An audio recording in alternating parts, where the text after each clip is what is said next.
What up, guys? Welcome to the Son of Wonder. I know I'm pretty late on this one, but I have officially seen Christopher Nolan's new movie, Oppenheimer, so let's conversationalize.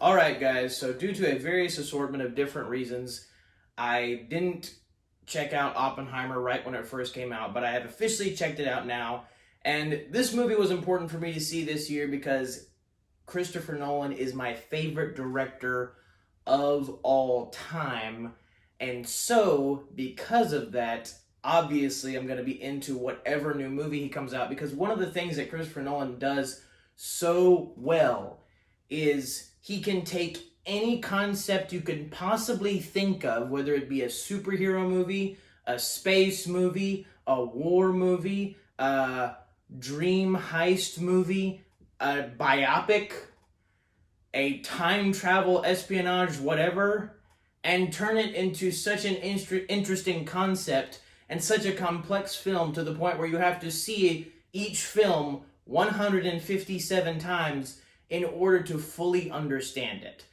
I love when a director can make a movie that's interesting to watch, fun to watch, intriguing enough to watch to where you have to watch it multiple times, because to me that proves that it is a good movie, or at least has, like I said, an interesting enough concept to where you can get invested in that kind of thing. Whatever premise it is. And Nolan just does such a good job at that, and he's just such a good writer, he's such a good director, and I have to say, as far as technical prowess is concerned, this movie, Oppenheimer, absolutely slays it. Just slays it. I mean, there were certain shots in this movie, ways he did things, structure of scenes, just absolutely absurd. And Nolan also knows how to get the perfect actors to convey whatever specific kind of characters, because Nolan's really good at coming up with these interesting characters in his films, whether they be, ex-cons or people who crave justice like Batman or whatever. He's so good with character work, and so, it carries over to this movie as well. So I'm going to start off with, surprising that I have to say this, but I am going to start off with some cons that I had with it, and then just move on to all the amazing stuff. This actually is going to be a non-spoiler review, because if I'm being totally honest, like I alluded to previously, I did not fully understand this movie upon watching it. I have not seen it a second time. I've only seen it one time. Did not fully understand the political side of things and what everything meant exactly. And it's a 3-hour movie, and as you probably know if you watched any of my videos, I have a tendency to my videos tend to be longer if the film or episode or whatever is longer. So I'm just going to keep it to non-spoilers for now and just talk about the general things that I absolutely loved about the movie and maybe some things that didn't quite work. So starting off with the cons, I did feel that the front half, the beginning half, was a bit rushed. You start off, and that's not to say that it wasn't intriguing at all, that it was losing my interest. Absolutely not. But I do think that there are certain scenes and moments in the early parts of the film that I would have rather had drawn out. Certain things with Oppenheimer, how he learns stuff, how he becomes who he is, I feel like needed a bit more room to breathe, and there was such interesting things in there that I wish weren't just blown through so quickly. And I get that it's a 3-hour movie and you have a ton of stuff to fit in, and Christopher Nolan definitely had a ton of stuff to fit in. And I also have to give him a little grace because this is his first time doing a biopic. Yeah, it's his first time doing a biopic. I had to check that one in my brain for a second. So, I would obviously say, for a first entry into this world of biopics, congratulations, Christopher Nolan, because you did an amazing job for your first time. But yeah, I think that some of the stuff was blown through a bit too quickly. I would have rather it had a little bit more time to breathe. And it kind of lasts into the back half, plot lines are going through so quickly, you're jumping from scene to scene. And I would say that brings me to another con of sorts, although I can still appreciate it, and it's possible that upon a rewatch, I will fully understand, oh, that's why he did this. But everybody knows that Christopher Nolan loves to play with time. He loves it. It's his favorite. And that's part of what makes his movies so interesting, is how most of them have a non-linear structure. Most movies, they start with chronologically what's the beginning of the film, and then they go through chronologically to the end of the film as events play out, whether it be a true story or a fictional story. With Nolan, usually no matter with what story it is that he's telling, whether it be based on true events or not, he does not go linear. He will move scenes from the end to the beginning. He will move scenes from the beginning to the end. He will move scenes from the middle to the beginning to the end of the middle when it began at the end. That's basically the summary of his films, if that made any sense. And so with a biopic, when you're really paying attention to somebody's life, where you're supposed to be, and you're supposed to be following, like, okay, this is what this guy did when he was younger, and this is how it sets up the major event that happens later that he's known for in the span of history, of human history and stuff. It's harder to follow when Nolan's doing the time jumps, because literally from the word go, he is jumping like bam, bam, bam, bam, bam. Oppenheimer's old, Oppenheimer's young, Oppenheimer's old, Oppenheimer's young. Bam, bam, bam, bam, bam, bam, bam. And I'm just like, slow down. Slow down. Because it's kind of one of those movies where you start paying attention on one thing, it's like, okay, I got this, and then it immediately cuts to something else. And then you're like, okay, we're doing this now, all right. And so it does get a little hectic. Like, he goes insanely non-linear with this movie, and because it's a biopic, because you're following a person's life in this instance, a singular person's life, and a bunch of other people's lives play into this person's life, it gets a little hectic and confusing. And I do think that to a certain extent it may have gotten, that's why it's in my cons, overly complicated. That he may have overdone it with the non-linear stuff, because it is just really hard to grasp, like, okay, this is when this happens and he did this, but oh wait, this is already happening. Okay, cool. That kind of thing. Also, I feel like I should comment on this. It is a rated R movie largely because of the intimate scenes between Oppenheimer and a certain woman in the film. And I feel like those scenes just play as gratuitous. Like, they don't have enough necessity to the plot of the story to include the stuff that these scenes do. Like, the very extreme stuff. And again, I just feel like it was unnecessary. I feel like Nolan could have done it in a way that wasn't so overt. And I think that brings me to another criticism, is that Nolan is so good at subtlety in his other movies, but I feel like this movie, while it definitely has moments of such subtle potency, I don't know how you exactly phrase that, but it also, like, there's the epic music playing throughout, like, every conversation.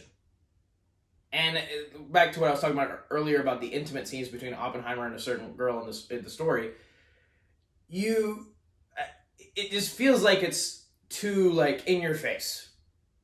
Like, oh, we're really trying to build this conversation up, or oh, we're really trying to build this scene up. It's like, there are certain moments where I feel like if it was just silent, it would feel better. But no one really was, like, putting the music throughout every scene and putting this and putting that, and it's just like, calm down. Let's go back to the subtle side of your directing. So, to be quite honest, though, I would say that that's about it at the extent. I thought the scenes between Oppenheimer and whoever were gratuitous. I thought that the non-linear storytelling got a little bit out of hand, and I thought that they were rushing through things that needed a little bit more time. Even though, yes, I get that it's a 3-hour movie, and you only have so much time to tell the story, and you want to get specific points in that really matter to the director, in this case, Nolan. But, moving on from there to good side. Like I said before, this movie, on a technical level, is absurd. It is absurd. I would say by the time you get to like halfway through, and it's like, that would be like an hour and 30 minutes in. I had to do math there. How dare I have to do math? But anyway. Math! I would say by the time you get to halfway, you are, really invested in like like the atomic bomb, how is this going to play out, and all this stuff. But for me, I think standout moments were, and this is not a spoiler, everybody knows this is going to be in the movie, was the Trinity test. And also just the different things in Oppenheimer's life that affected him.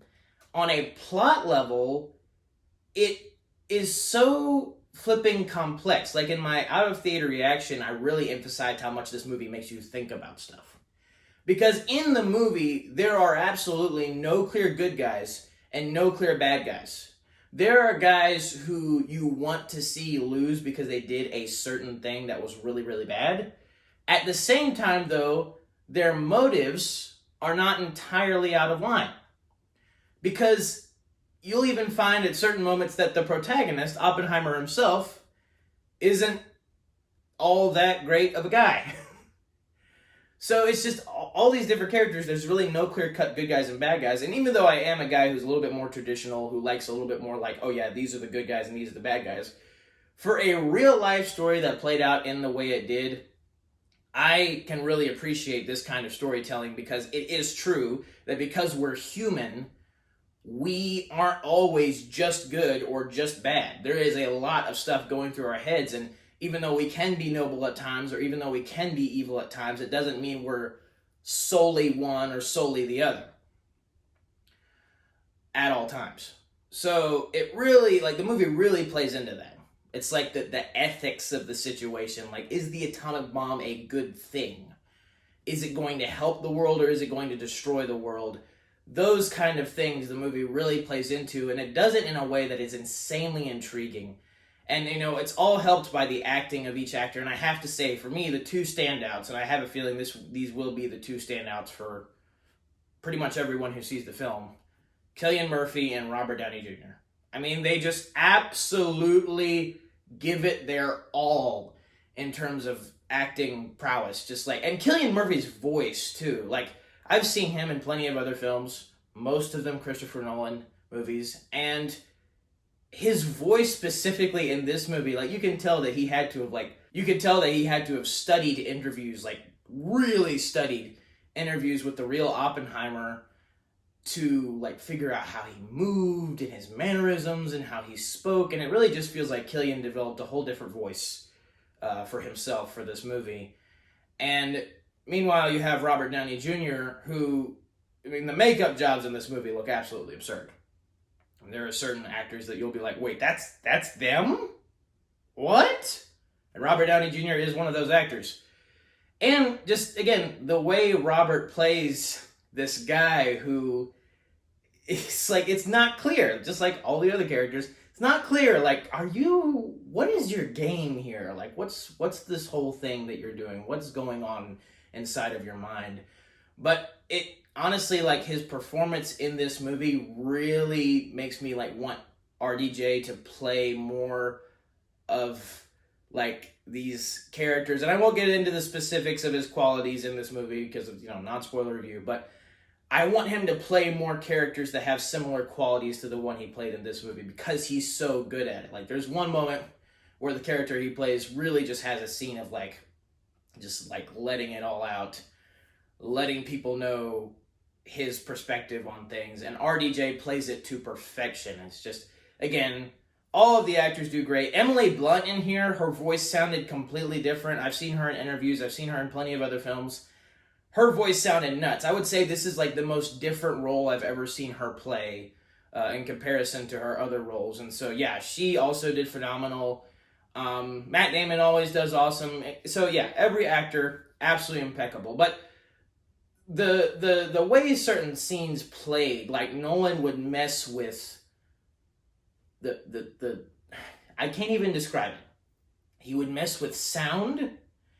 He would change what you're seeing in an instant, and he would do them both on top of each other to to the point where the tension was just ramping up, especially when it comes to the Trinity test.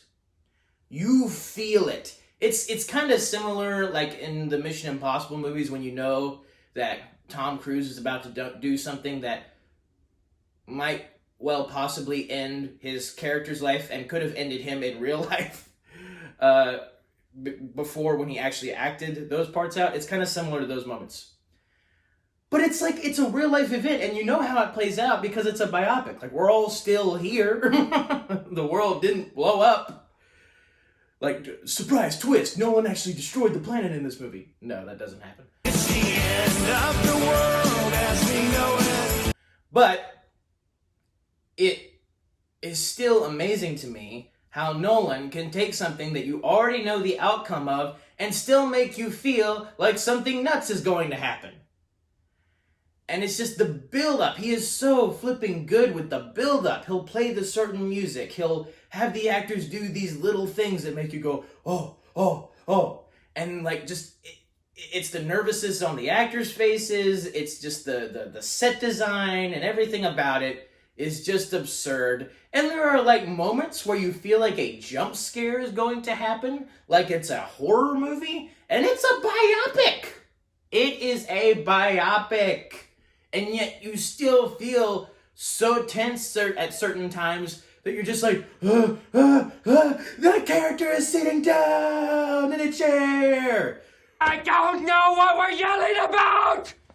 Why do we feel this way as the audience? It's because Nolan is that good of a director. That character is standing talking to a bunch of people. Loud noises! And yet it's still just absurd the way he directs it. And like, especially one moment, like kind of the aftermath of the bomb and stuff. There's a moment with Oppenheimer where you literally just feel like the world is enclosing in around him. And it's just, again, he'll mess with sound. He'll just like start at a certain pace and then keep increasing and then keep increasing and then keep increasing. And he'll mess with like the things that, the audience is seeing, that also the characters in the movie are seeing, and also perspective. Like he tells the story of the film from a bunch of different people's perspectives, so you're able to get all of these perspectives. You're able to see, like I said before, like with Robert Downey Jr.'s character, you're able to see what he was thinking about things and what Oppenheimer was thinking about things. And it's actually kind of similar to the stuff that Across the Spider-Verse did, where like mess with the screen so that it coincides with what the characters are doing and feeling in the moment. And this is kind of, there's a similar aura of that in this movie, where Nolan will mess with how the movie is directed and edited itself just to convey these specific things that the person is feeling in the moment. And so that was absurd. The way everything crescendos and ends is also highly intriguing. You have like, it's kind of funny because you don't really like, it's hard to describe it as like a resolution. And Nolan never ends his movies the same way others directors end this movie, in their movies. Like, they'll be like, hey, crescendo, climax, epilogue, done. But Nolan's like, you don't know when the epilogue starts, you don't know when the climax starts, you just know we should be toward the end because it's 3 hours. I don't know.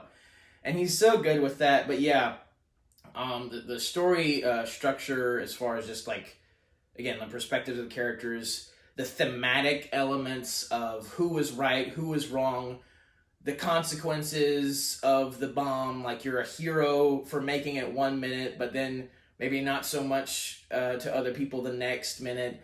Just all of the things really just come into their own as this complex